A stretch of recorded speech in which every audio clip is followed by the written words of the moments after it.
Los niños tienen imaginación desbordante. Creen en monstruos bajo la cama, en amigos invisibles, en puertas que se abren solas cuando nadie mira. Creen en cosas que nosotros, los adultos, desechamos con una sonrisa condescendiente y una palmada en la cabeza. Así que cuando Samuel comenzó a hablar de las manos negras, no me preocupé demasiado. Todo comenzó una noche cualquiera, mientras cenábamos. Samuel, con su voz dulce y despreocupada, nos contó que su tía Sofía le había enseñado un juego nuevo. Lo dijo con la inocencia de quien no comprende la gravedad de lo que está diciendo, con esa risa infantil que en ese momento no significaba nada y que después se convertiría en la banda sonora de mis pesadillas. Explicó que el juego solo funcionaba en la oscuridad, que debía apagar la luz de su cuarto y esperar en silencio hasta que aparecieran las manos negras, unas manos largas y delgadas que salían de la sombra de su cama y jugaban con él. Laura dejó caer el tenedor con un ruido seco contra el plato. La vi quedarse rígida, su rostro palideciendo apenas perceptiblemente, los labios tensos en una línea fina. No dijo nada en ese momento, pero yo supe que algo en sus recuerdos se agitaba.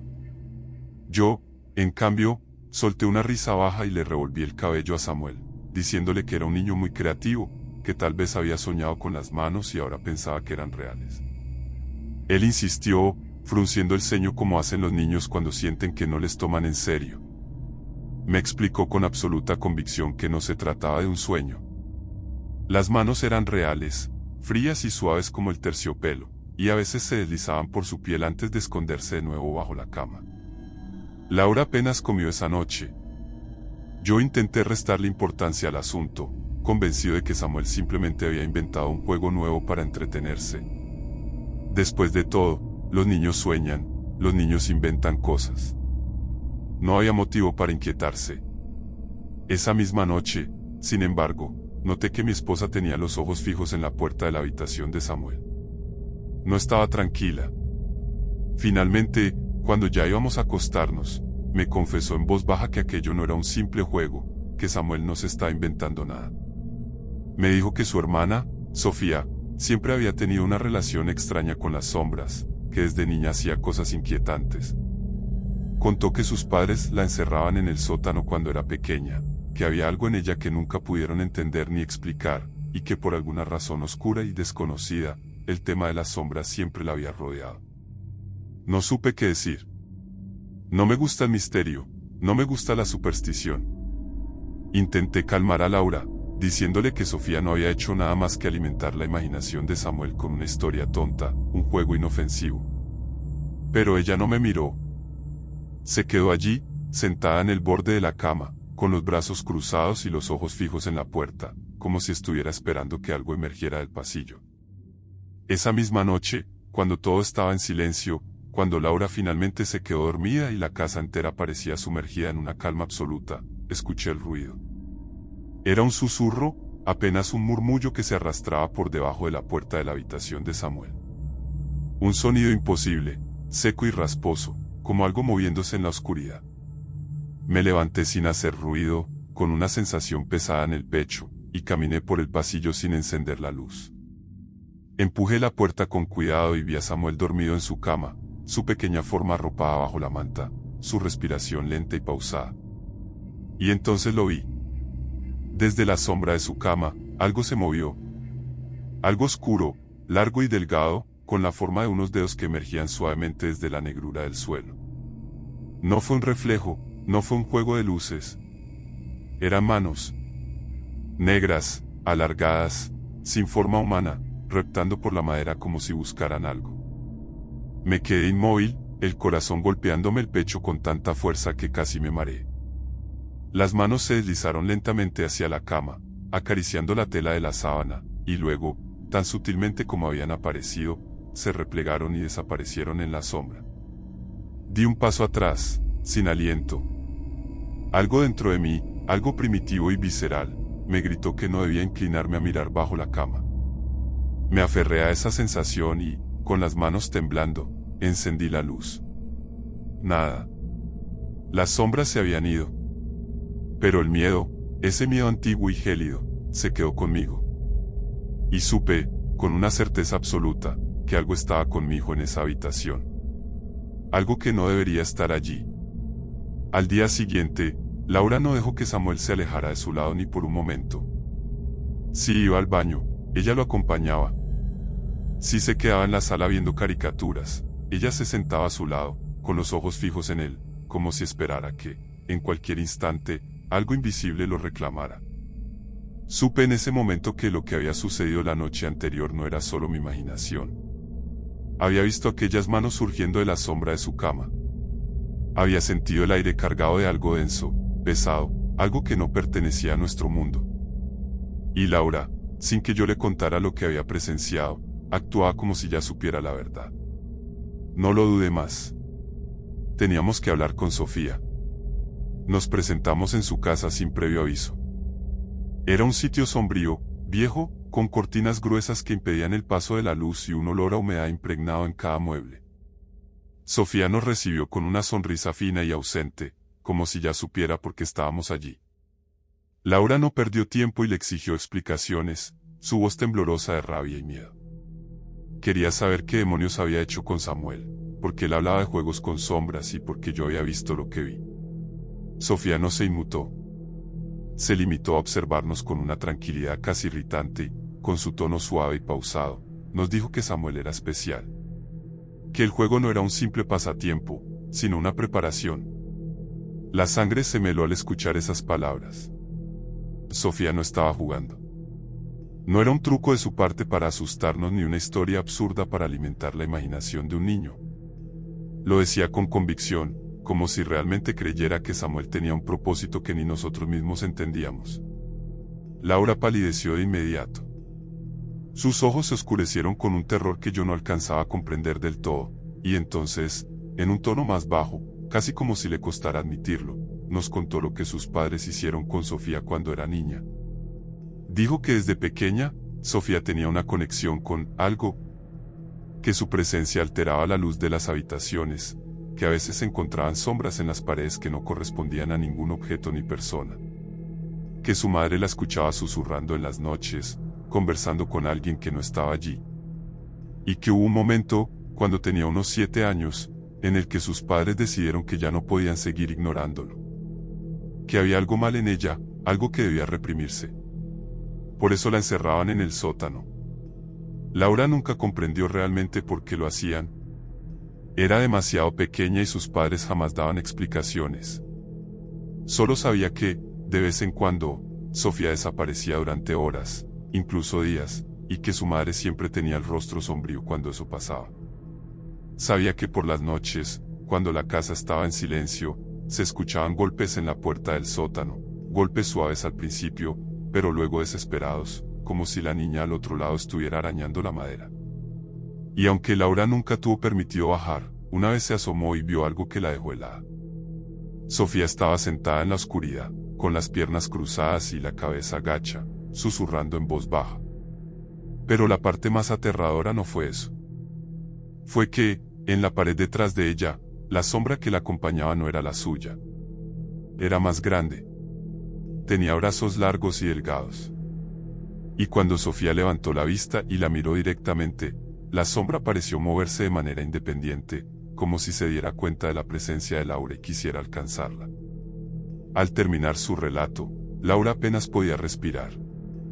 No sabía si sus padres encerraban a Sofía por miedo, por superstición o porque realmente creían que había algo más en ella, pero ahora entendía que aquello no había terminado con la infancia de su hermana.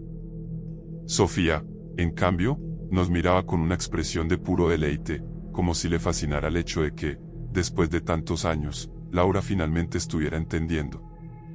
Y entonces lo dijo. Dijo que sus padres eran unos necios, que creyeron que podían negar lo que ella realmente era, pero que en el fondo, siempre supieron la verdad. Que por eso, en el sótano, estaban las respuestas. No tenía sentido seguir hablando. Laura y yo nos marchamos de inmediato. No sé qué pensábamos encontrar allí, pero cuando llegamos a la casa de la infancia de Laura, cuando abrimos aquella vieja puerta de madera y bajamos por las escaleras polvorientas, una sensación de opresión nos envolvió de inmediato. La oscuridad allí abajo no era normal. No era simplemente la falta de luz, era algo más. Algo denso, algo vivo. El aire olía a humedad y a algo más, algo rancio y metálico que no supe identificar de inmediato. Avanzamos con una linterna y pronto vimos los símbolos. Eran docenas de marcas grabadas en la piedra, líneas entrelazadas, círculos deformes, palabras en un idioma que no entendíamos. Había dibujos de figuras humanas deformadas, rodeadas de sombras alargadas, y algo en aquellas imágenes me hizo estremecer. En el suelo, cubiertos por una gruesa capa de polvo, encontramos viejos diarios. Los abrimos con manos temblorosas y empezamos a leer. Hablaban de un huésped, de alguien que debía ser preparado para recibir a la sombra, de un heredero, un niño con la sensibilidad adecuada para ser reclamado. Y en la última página de uno de los diarios, con tinta seca y oscura, estaba escrito un solo nombre: Samuel. La linterna tembló en mis manos. Laura dejó escapar un sollozo ahogado y, en ese momento, en algún lugar dentro de la casa, se escuchó un sonido. Un leve roce, como algo deslizándose por la madera. Algo que se movía en la oscuridad. Cuando regresamos del sótano, Laura ya no podía hablar. Estaba pálida, con la respiración entrecortada y los ojos clavados en Samuel, como si el niño pudiera desvanecerse en cualquier momento. No la culpo. Yo mismo tenía la sensación de que el nombre escrito en aquellas páginas había sellado algo, como si al leerlo hubiéramos confirmado que ya no éramos dueños de nuestro hijo, que algo, en algún rincón de la oscuridad, lo había reclamado. Esa noche, cuando nos acostamos, Samuel dormía profundamente en su cama, respirando con la serenidad de cualquier niño de su edad. Pero Laura y yo no podíamos dormir.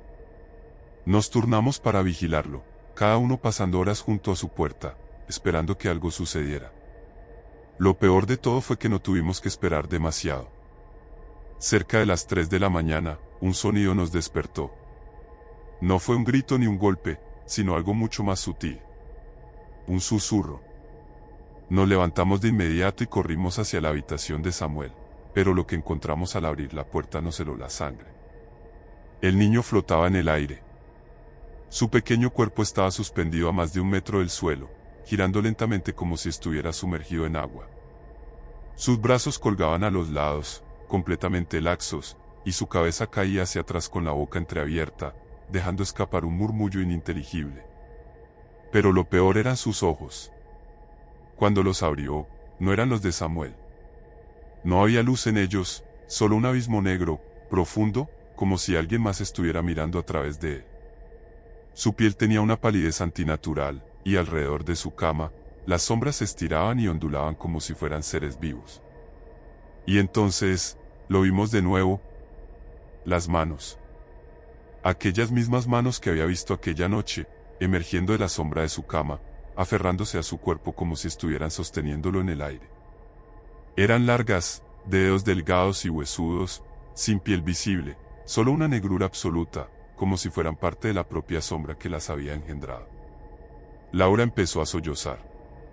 Se llevó las manos a la boca, ahogando un grito. Yo, en cambio, sentí un terror tan puro, tan primitivo, que por un instante no supe si estaba despierto o atrapado en una pesadilla. Pero entonces, Samuel habló. No con su voz. Lo que salió de su boca fue un sonido gutural, áspero, que no se parecía a nada que hubiera escuchado antes. Era una lengua extraña, un idioma imposible, compuesto de sílabas disonantes que parecían arañar el aire mismo. Cada palabra resonaba en la habitación con un peso antinatural, como si no solo estuviera hablando, sino llamando a algo. No recuerdo en qué momento mi cuerpo reaccionó, pero de algún modo logré acercarme y tocar su brazo, tratando de sacarlo de ese estado. Apenas hice contacto con su piel, algo cambió. Las sombras se retorcieron, como si hubieran sido interrumpidas en su tarea. Las manos negras se aferraron con más fuerza a Samuel, y su cuerpo se sacudió violentamente en el aire.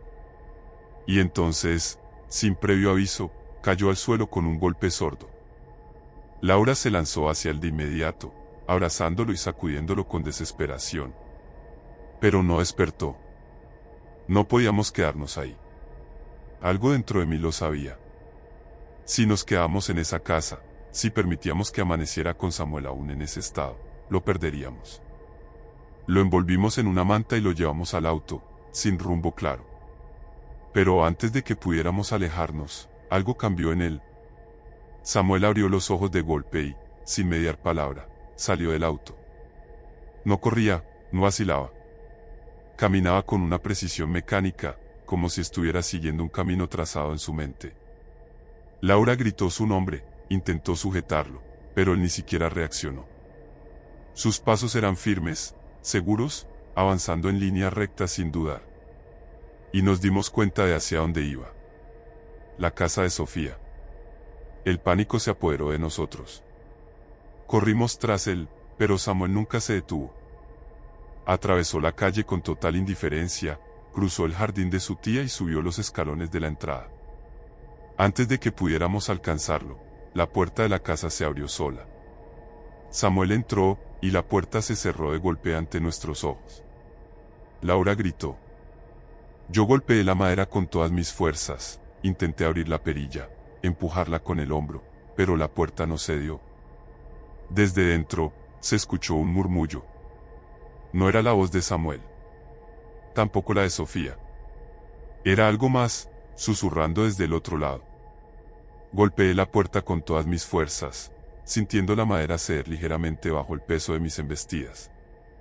Laura gritaba el nombre de Samuel entre sollozos, suplicando que volviera, que no la dejara, que despertara.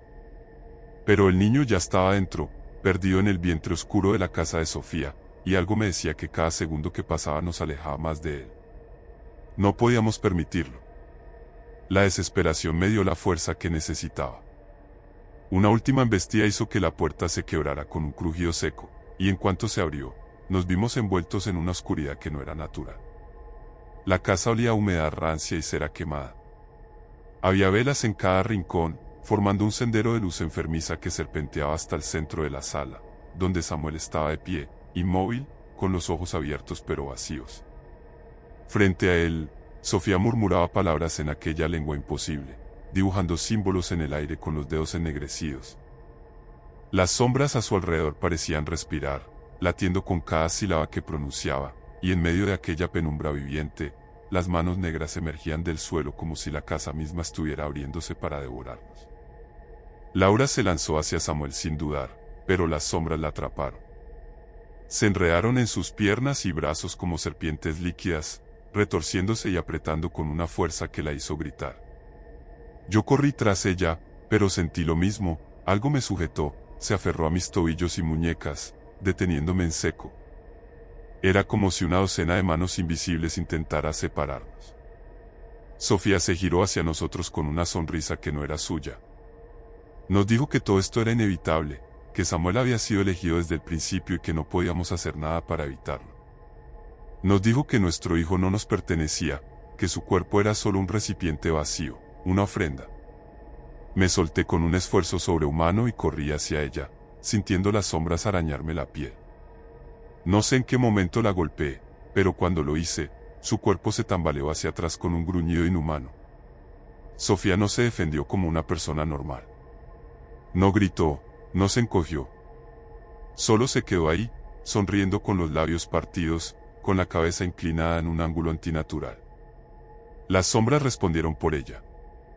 Las manos surgieron del suelo y me arrastraron de nuevo, aferrándose a mi cuello con una presión sofocante. Intenté liberarme, pero la oscuridad era densa, viva, con la textura de algo orgánico y viscoso. Miré a Laura, quien seguía luchando por alcanzar a Samuel, y vi algo cambiar en su rostro. De repente, dejó de forcejear. Laura murmuró un nombre. No era Sofía. Era otro nombre, uno que nunca antes había dicho, uno que sonó en el aire como un susurro prohibido, cargado de un peso antiguo y terrible. Lo repitió una vez más, con la voz entrecortada, como si las sílabas mismas le quemaran la garganta. Y cuando lo dijo por tercera vez, la casa entera pareció estremecerse. Sofía dejó de sonreír. El cambio fue instantáneo. Su cuerpo se arqueó de manera imposible, como si un hilo invisible la estuviera jalando desde dentro. Su piel se tornó ceniza, quebrándose en grietas que se extendían por su rostro y brazo. Las sombras, que antes obedecían sus órdenes, comenzaron a deslizarse sobre ella, trepando por sus piernas, enroscándose en su torso como lianas hambrientas. Gritó. No fue un grito humano. Fue un alarido largo, desgarrador, acompañado de un sonido de succión, como si algo dentro de ella estuviera siendo arrancado. Intentó aferrarse a algo, pero sus manos pasaron a través del aire, como si ya no perteneciera a este mundo. Laura, con el rostro cubierto de lágrimas, dijo que sus padres habían intentado sellar a la entidad dándole un nuevo nombre, ocultándola en la identidad de Sofía, pero que el verdadero nombre siempre había estado allí, latente, esperando ser recordado. Al pronunciarlo, el vínculo se había roto. Las sombras la devoraron. En cuestión de segundos, Sofía ya no estaba. No hubo cuerpo, no hubo restos, solo un vacío oscuro que se desvaneció en el aire. Samuel cayó al suelo, inconsciente. Nos lanzamos sobre él. Laura lo sostuvo con una desesperación que me rompió el alma, sacudiéndolo, llamándolo, besando su frente con un llanto incontenible. Durante un instante que pareció eterno, no respiró. Pero luego, sus párpados temblaron. Su pequeño pecho se alzó con un suspiro. Abrió los ojos, y esta vez, eran los suyos. Nunca volvimos a ver a Sofía. Nunca encontramos nada de ella. Ni un rastro, ni un resto, ni una pista de lo que realmente le sucedió aquella noche. Cuando la policía llegó, la casa estaba vacía, con las paredes desnudas y ningún indicio del horror que había contenido. Dijimos que Samuel había desaparecido por unas horas y que lo habíamos encontrado vagando por la calle. Nos creyeron.